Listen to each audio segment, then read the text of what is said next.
The cold wind never stopped blowing in Winterfell, but that day it carried something heavier than snow. It carried the weight of a decision. Robb Stark, king in the north, stood at the window of his father's old solar, looking out over the courtyard. His army was gathering, but his mind was not on war. It was on peace, a rare thing in Westeros, and even rarer in the north. Sansa sat by the fire, wrapped in her fur cloak. She had changed so much since King's Landing. The southern girl who once dreamed of marrying princes had long died somewhere, between the Red Keep and the Vale. What remained now was a woman made of quiet steel and painful wisdom. "You summoned me, brother?" Sansa asked, her voice calm but guarded. Robb turned around slowly. He had always been close to Sansa, but this felt different. What he was about to say would not only shock her, it might break the old laws of the North. But war had already broken many things. "I need to marry," he said simply. "And it has to be someone the North trusts. Someone with Stark blood." Sansa's brow furrowed.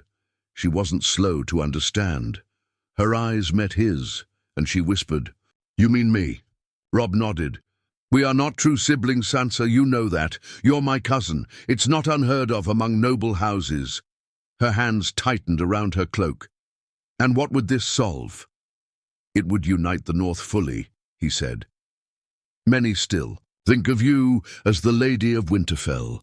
You are the only one left who truly carries our mother's presence. The people love you, and I need them to believe in me, in us."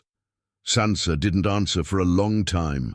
The fire crackled between them, and the shadows on the walls danced like ghosts of their dead family. "And love?" she asked quietly. Robb's face softened. "I don't expect love, not right away, but I trust you more than anyone, and I would protect you always." Her eyes glistened, but no tears fell. She had shed enough for a lifetime. "If I say no, then I will understand. I will not force you. But I fear the North will remain broken, and the Boltons, the Freys, and the Lannisters will keep using our weakness." There it was, the truth. This was not about romance. This was about power, survival, and reclaiming what was taken. Sansa stood, her figure tall and regal in the firelight.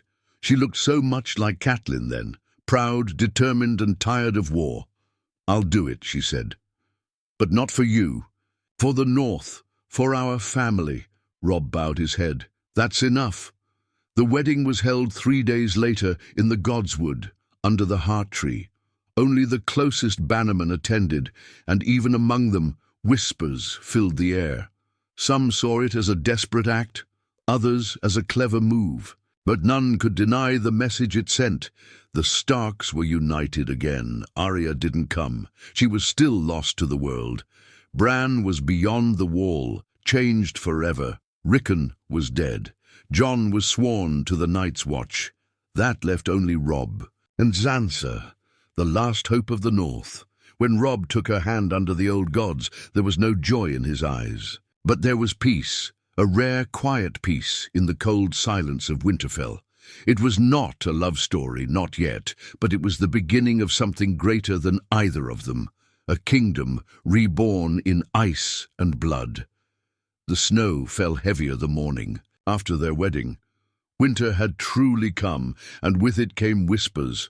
The halls of Winterfell, though grand and cold as always, felt different now. War banners still hung from the walls, the direwolf of Stark beside the flayed man of Bolton, and others Robb had claimed in conquest.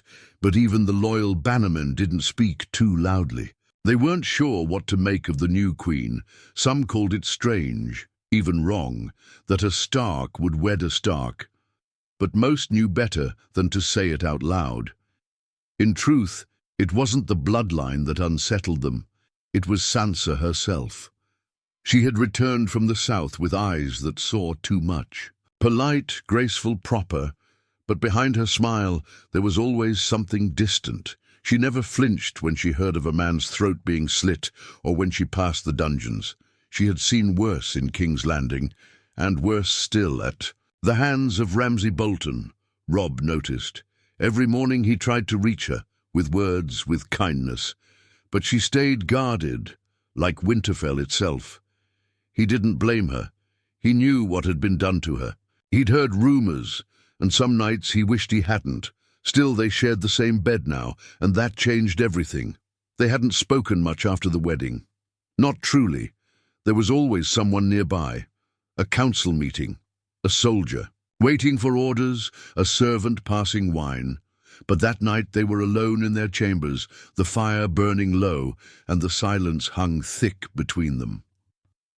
Robb broke it. "You sleep with your knife under the pillow," he said gently, sitting on the edge of the bed. Sansa didn't turn. "A habit I learned in the Vale. Kept it in my sleeve back then." Robb looked down. "You don't need it here." "I needed it everywhere else," she replied, her voice calm. "Forgive me if I don't trust peace just yet." He nodded slowly. "I won't ask you to be a wife in the way they expect. Not yet. I know this marriage wasn't born from love." Sansa turned to him then, eyes softening just a little. "I didn't do it out of duty either. I did it because I trust you." Those words hit him deeper than any sword could. Trust. That rare thing in a world of lies. Robb smiled, not wide, but real. "Then that's enough for me." Winterfell's people slowly began to change after that. The Northerners, once skeptical of the marriage, saw the pair walking side by side in the snow-covered courtyard, speaking quietly near the heart tree, or standing together during judgments. Bit by bit, the fear faded, but peace never lasted long. In the north, it was Maester Luwin's old raven tower that brought the bad news, a black-feathered bird carrying a blood-red message. The Freys had begun moving again, gathering allies in the Riverlands. A few rebellious lords were whispering about Robb's marriage, saying it proved the Starks had grown strange, marrying their own. Old laws were being used against him now, twisted to justify rebellion. Robb read the letter in silence. Then he burned it. Sansa watched from across the room. "They'll come for you again, won't they?" He nodded. "They're afraid. That's the only reason they moved. They know we're strong again." Sansa stepped closer. Her voice didn't tremble. "Then we show them they're right to be afraid." Robb looked at her. She wasn't the girl who had once sung songs of chivalry and courtly love. She was something far colder, and in that moment he realized the South had shaped her into a weapon, not with blades but with cruelty, and that weapon was now his queen. The next few weeks passed like a storm. Robb sent ravens to every corner of the north, calling his banners again. The last time it was for vengeance, for Ned Stark. This time it was for survival. And beside him, Sansa stood, not behind, not quiet, but beside him at the war table. She gave advice. She read the letters before he did. She helped plan the response to the Freys' treachery. The lords listened, some out of respect, others out of fear, but none doubted her place now. Sir Roderick said it best one night over supper. "The Queen's more Stark than half the men at this table." And they all nodded. But not everything was strong. In Winterfell, one evening, as Robb walked alone near the crypts, thinking of his father, he heard footsteps behind him. It was Sansa. "I've been dreaming of him," she said softly, eyes on the statue of Ned Stark. "He doesn't speak, just stands there watching, like he's waiting for me to explain myself." Robb sighed. "I dream of him too. Sometimes I wonder what he'd say about all this. About us." Sansa looked up at the stone face of her father. He'd do what was needed. He always did. Then, without looking at Robb, she asked, "What will you do if they come for us again? If the Freys bring the Lannisters?" Robb didn't answer right away. He stared at his father's sword, still resting above the tomb. "Then we end them all," Sansa nodded once. "Good." And in that dark, quiet place, Something passed between them. Not love, not yet, but a shared understanding. They were all that was left, and together they would rise or fall, but either way, they would not kneel again. Winter had grown cruel.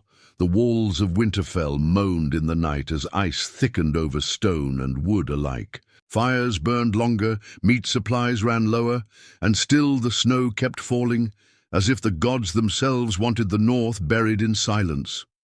But silence didn't last in the halls of kings. A raven came from White Harbour with a grim message. Lord, Wyman Manderley had been poisoned during a feast with 3 minor riverlords, all claiming to support Robb's rule. The handwriting was shaky, written by his steward, but the words were clear. It was no illness. It was betrayal. Robb slammed his fist on the war table when he read it. The wooden figures of direwolves and boats scattered across the map. Sansa sat quietly nearby, eyes following the pieces as they rolled to the floor. She didn't flinch. She rarely did now. They want to bleed us from within, Robb said, voice tight with rage. Not with armies, with whispers and blades at supper. Sansa leaned forward, fingers laced. It's smarter. No open war, no banners, called. Just rot. And what do you suggest? He asked, not angry at her, but needing answers. She picked up one of the carved boats and turned it in her hands. If they want to play quiet games, we give them quiet death in return. But on our terms, Robb raised an eyebrow. Poison? She gave him a look. Not cruel, not cold, but sharp. Not every battle needs swords, Robb. They already see you as a soldier. Let me be something else. Let me be the shadow in their halls. He hesitated.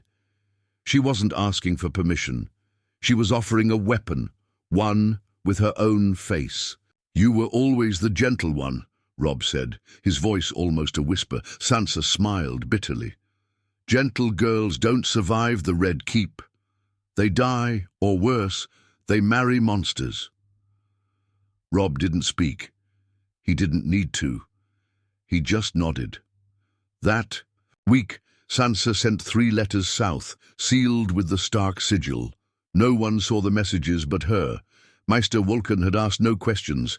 He had grown used to quiet orders from the Queen. The letters would not return with ravens. They would return with silence, the kind that followed dead men in their beds.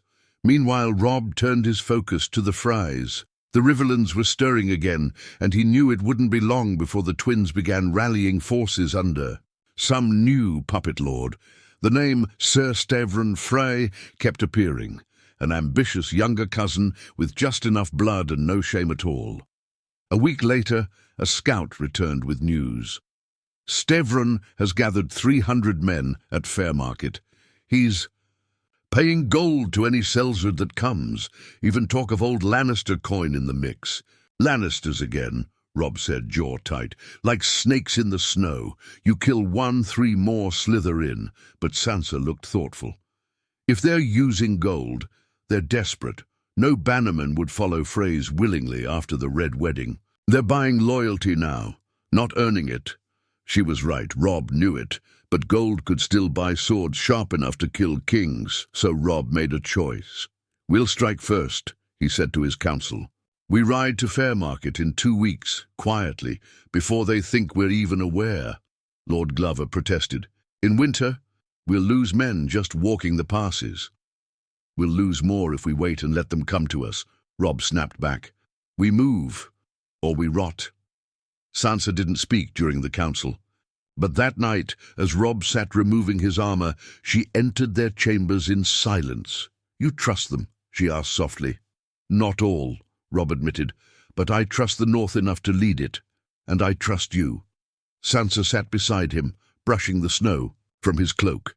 If you die at Fairmarket, they'll name me a widow again. This time they'll blame me for it. He looked at her, surprised by the pain in her voice. I won't die, he said gently. I made a vow to you, not just as your husband, but as your king, and I plan to keep it. But Sansa had stopped believing in vows a long time ago. She leaned forward and rested her head on his shoulder. The first time since their wedding that she touched him without ceremony. No words, just closeness. Something real, something honest. And Robb, for all his bravery and rage, felt small in that moment, because she wasn't asking for comfort. She was giving it to a man who might not return. 2 weeks passed. Robb rode out with 300 men, stark loyalists, battle-hardened, quiet, and cold. They left Winterfell under a moonless sky, with no banners raised. Only the direwolf, stitched into their hearts. Sansa watched from the battlements as they disappeared into the snow. She said nothing, not to the Maester, not to the guards. But as soon as she returned to her chambers, she opened a hidden drawer and pulled out a letter. Not one sealed with a direwolf, but with a mockingbird. She dipped her quill and began to write. If war is coming, I want to control both sides. Sansa. Stark knew how to keep a secret. She had learned from the worst. Cersei, Petyr Baelish, even Ramsay.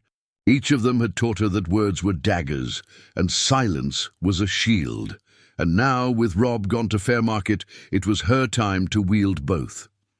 Winterfell was quiet in his absence. Too quiet. The servants moved with caution, lords still present. In the keep, old grey men who once followed Ned treated her with polite distance. They had sworn oaths to Robb. Not to her, not fully. But she didn't need their loyalty. She needed their hesitation. It gave her space to move, to listen and to plan. Her first act was to summon Maester Vulcan late at night. No guards, no witnesses. She met him in the Solar, where her mother once stitched maps of the Riverlands. Now, only candlelight and dust. Lingered, Maester, she said softly. I need a list of all ravens sent from Winterfell in the last month. Everyone. Vulcan looked confused, but nodded. Of course, Your Grace. May I ask? You may not. He blinked, startled, and bowed. But once he left, Sansa turned to the window. Snow still fell, soft and endless. Somewhere out there, Robb was riding to face men who wanted him dead, and here, inside her home, betrayal was growing like mold in a cellar. By morning, the list came, a scroll as long as her arm. Most were harmless. Reports to White Harbour, updates to Carhold, letters to Bear Island. But 3 stood out, sent to the twins, not signed by Robb, not sealed by her hand. She stared at them, short, coded, filled with northern idioms meant to hide real meaning. She recognized the language. It was Bolton talk, meant to sound like a hunter's prayer, but really a military code. Someone in Winterfell was still feeding the phrase. That night, she didn't sleep. She waited in the dark, thinking, not of the traitor, but of the game. There was a saying Baelish once told her, the one who watches the fire too long forgets to feel the heat. She had watched long enough. By morning she summoned Sir Rowan, a young knight fiercely loyal to her, not because of politics, but because she had once saved his sister from Ramsay's dogs. I want 3 men, she said, trusted ones. No banners, no sigils. I'll write their orders myself. He didn't ask questions. The smart ones never did. Later that day, while the rest of Winterfell sat in the hall breaking bread, 3 quiet riders slipped out the side gate, dressed as merchants. No one noticed. Sansa returned to her chambers and waited. A storm was building, not just outside, but inside her. She began writing again, this time to White Harbour, then to Deepwood Motte, and finally to the Vale. All carefully worded, diplomatic, but with one shared message. If Robb falls, the North will not be ruled by traitors. The Queen remains. The blood of Eddard Stark still runs through me. It was bold, risky, but necessary, because if Robb didn't return, or worse, if he returned broken, the wolves would come. Hungry ones, but Sansa was done being prey. Meanwhile, Robb Stark reached Fairmarket with frost on his beard and fury in his heart. The Freys had fortified a small tower on the riverbank, manned by archers and surrounded by pitiful defenses. Just enough to delay, not enough to win. Cowards preparing for the illusion of war. Robb ordered the charge at dawn. Steel met mud. Horses screamed, men fell. But it wasn't a battle. It was a message. One Robb carved into the ground with blood. Stevron Frey tried to run. He didn't get far. They found him in the river, hands bound, mouth stuffed with gold coins. A message of Robb's own. Buy your loyalty in the afterlife. When the fighting was over, Robb stood under the cold sky, blood drying on his armor. He didn't smile. He didn't even breathe deeply, just turned to his men and said, "Burn the tower, leave no stone." The North would see the smoke. Let them wonder. But as Robb began his return to Winterfell, he felt something else growing. Doubt. Not in his cause, but in the shadows he felt behind him. The way men looked at Sansa now. The way she moved at council. She was no longer just a queen for show. She was becoming something more, and part of him feared it. Back in Winterfell, 5 days after her riders had left, Sansa received a raven at dusk. No signature, just a small drawing inside the scroll, a mockingbird pierced with a needle. The traitor was dead. She burned the scroll, said nothing, and went to dine with the rest of the keep. She smiled at Lord Glover, asked Ser Davos about his wound, laughed gently when the cook served burnt bread. No one saw the fire in her. That night she stood alone in the godswood. The heart tree watched her with bleeding eyes. "Forgive me," she whispered, "not to the gods, but to herself. I am not a Stark girl anymore." Behind her a horn sounded in the distance. Robb was home, and everything was about to change. Winterfell welcomed Robb Stark not with trumpets or cheers, but with the low growl of a rising wind and the heavy eyes of men who had begun to wonder what the North would look like without him. He entered the gates, bloodied but unbroken, his armor scratched, the direwolf cloak wet with melted snow and river water. His horse, white with exhaustion, staggered as the gates closed behind them. The people watched from behind windows and balconies. No celebration, no feast, just silent judgment. Only one stood waiting in the courtyard. Sansa. She wore no crown, no jewels. Just the same deep grey furs that reminded Robb of their mother. Strong, reserved, quietly dangerous. Her face gave nothing away. Their eyes met like two blades being unsheathed. "Victory?" she asked, as if inquiring about the weather. Robb dismounted and gave a slight nod. "Stevron's dead. The tower is ash." Sansa stepped forward, not to embrace him, but to take the reins of his horse. She handed it off to a stable boy without a word. Robb noticed it then, the way the servants looked at her, not him. How they moved faster when she was near, how they waited for her orders, not his. Winterfell had changed in his absence. That night they dined in the great hall, fewer men, tighter walls. The old banners still hung, but there was something colder in the air, like the ghosts of the Red Wedding had crept in and never left. Robb sat at the head of the table, Sansa at his right. He gave his report, who died, who lived, who betrayed them. The lords listened, but their eyes flicked to the queen often, as if searching her face for signs of how they should feel. It was Davos who broke the stillness. "My king," he said, voice low, "you've broken the Frey line again, but there's whispers, letters from the Vale, and beyond. They say the queen has been writing, without your seal." Robb looked at Sansa. Slowly, she didn't blink. "I wrote what needed to be written," she said calmly, "to the Vale, to the Manderleys, to those still unsure if a Stark crown holds any weight. You did this without telling me? You were at war. I ruled in your absence. That's what queens do." Robb leaned back in his chair, studying her. She didn't flinch. She didn't apologize. She stared him down like an equal, maybe more. The council dissolved soon after, each lord offering a few loyal words before vanishing like rats sensing a fire under the floorboards. Later, in their chambers, the silence stretched between them, like a drawn bowstring. "You've built your own court," Robb finally said, removing his sword belt. "You've given orders, formed bonds, made threats. All in my name." Sansa stood by the fire, unmoving. "Would you rather I had waited with idle hands while the North unraveled? You went behind me. I went ahead of you." Robb turned, jaw clenched. "You sound like Littlefinger." Sansa stepped closer. "Then maybe you should stop expecting me to sound like Mother." That stung, deeper than a blade.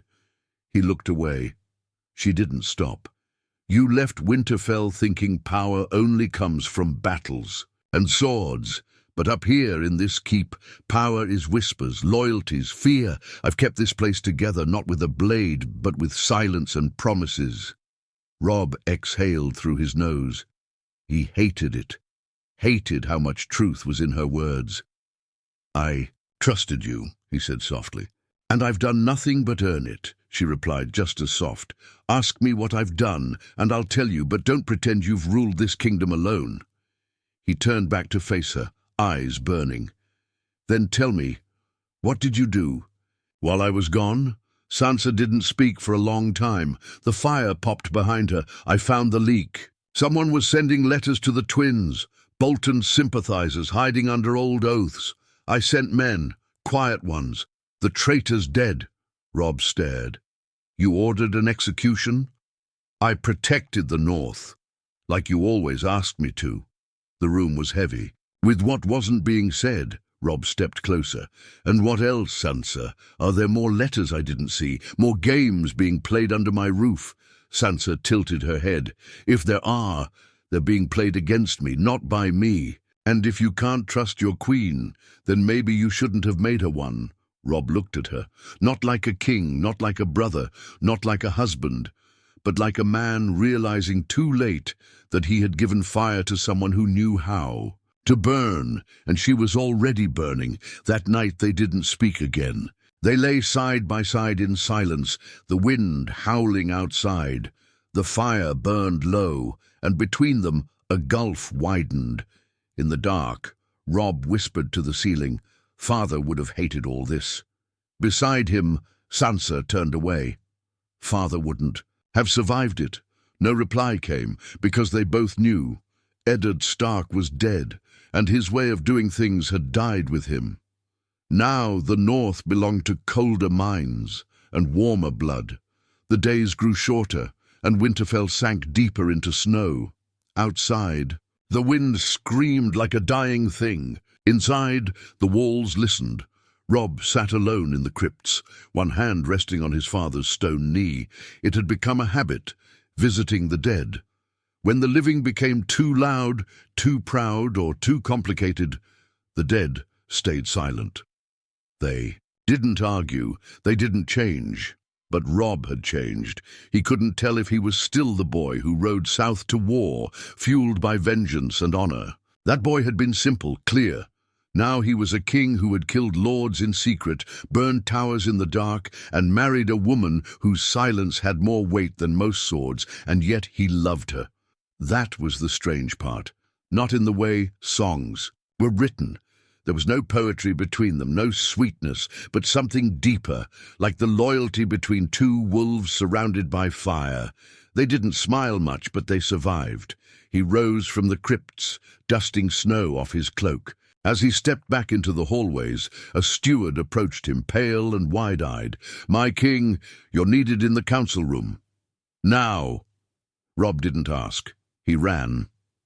When he entered, Maester Vulcan was already unrolling a scroll across the table. Lords crowded the room, some standing, others arguing under their breath. "It's from the wall," the Maester said. "Castle Black is abandoned." Robb frowned. Abandoned?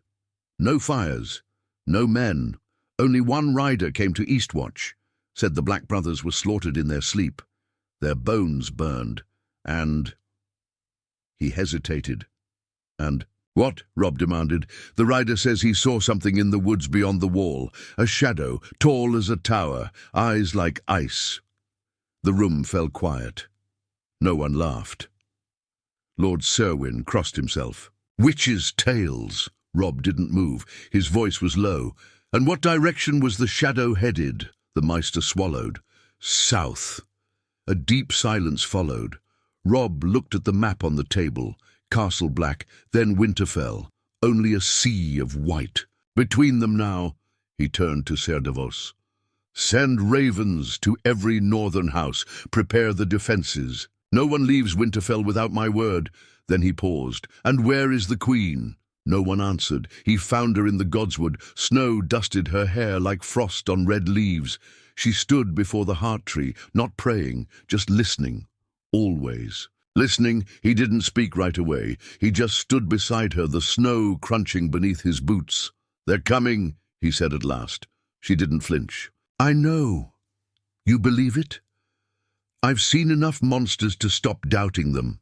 He looked at her, his queen, so still, so quiet, and somehow more prepared for the end than he was. "I thought the Freys, the Boltons, the Lannisters, I thought they were the real war. But they were just noise. This is something else." Sansa finally turned to him. For once, her mask was gone. Her face was raw. "Then we stop playing thrones, and we start surviving." They left the godswood together. The next few days were chaos. Blacksmiths worked around. The clock forging dragonglass blades, a shipment from Dragonstone that had arrived just weeks before.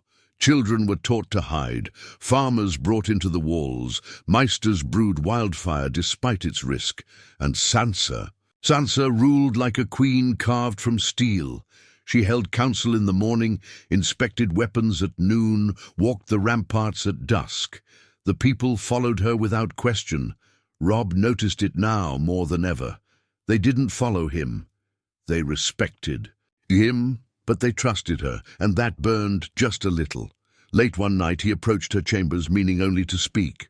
But the door was cracked. He heard voices. "If he dies, the North still needs a ruler. You understand that, don't you?" It was Sansa, her voice calm but firm. Another voice answered. "Sir Rowan, I do, your grace, and my men are ready." "If it comes to it," Robb stepped back before they saw him. His breath fogged in the corridor. His chest felt tight. He didn't storm in, didn't yell. He understood. She wasn't plotting to betray him. She was preparing to outlive him, and for the first time, he realized she might actually be the better choice. That night, in their shared chambers, he told her everything. "I heard you speaking with Rowan." She didn't deny it, just looked at him with that same unreadable expression. "I don't plan to die," he added. "But I have to prepare if you do," she replied. "I won't let the North fall to ash because I was too afraid to plan for loss." He nodded slowly. Then he stepped closer. "I was afraid of you," he admitted. Her eyes flicked up. "You changed. You grew cold, sharp. I thought I was losing the girl I knew." "You didn't," she whispered. "That girl is still here. She just doesn't cry as easily." Robb touched her cheek then, warm despite the cold.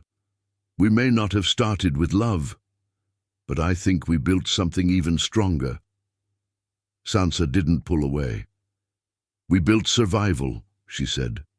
"And if we live through this year, maybe love will follow." He smiled, the first true smile in months, and together they faced the night. In the distance, horns sounded on the wall, a shadow moved in the snow, and two wolves, one crowned by war, the other by fire, stood side by side, ready for the storm, together, until the very end.